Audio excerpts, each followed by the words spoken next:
বন্ধুরা, তোমাদেরকে কবিতা স্কুলে স্বাগত। আজকে চিড়ে দিয়ে একটা মজাদার সকালের ব্রেকফাস্ট করব। সকাল বিকালের যে কোনো টাইমে তোমরা সবাই করে এটা খেতে পারো। খুব অল্প সময়। চিড়াটা আমি গরম জল দিয়ে ধুয়ে ঝরিয়ে নিয়েছি। জলটা একদম ঝরঝরা করে নিতে হবে। ছোট ছোট টুকরো টুকরো করে আলু কেটে নিয়েছি, পেঁয়াজ কুচি, কাঁচা লঙ্কা, একটা ডিম নিয়েছি।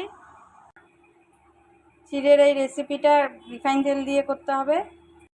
একটা শুকনো লঙ্কা ফোড়ন দিয়ে দিচ্ছি,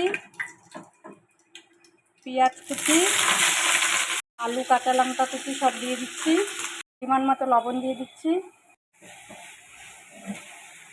পরিমাণে হলুদ গুঁড়ো দিয়ে দিচ্ছি। হলুদ গুঁড়োটা খুব অল্প।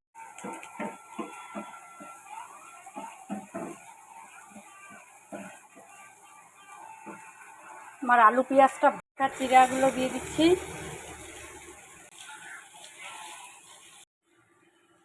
চিনি দিয়ে দিচ্ছি, হাফ চামচ গোলমরিচের গুঁড়ো, সামান্য পরিমাণে চাট মশলা দিয়ে দিচ্ছি।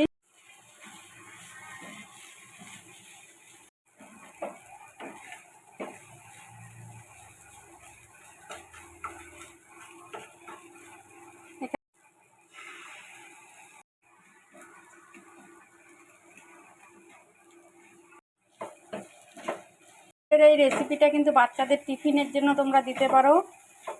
পরিমাণে গরম মশলার গুঁড়ো দিয়ে দিচ্ছি।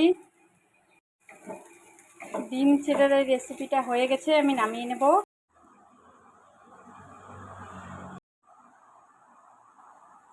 তোমরাও বাড়িতে এইভাবে রেসিপিটা করে দেখবে, খেতে খুব ভালো লাগে।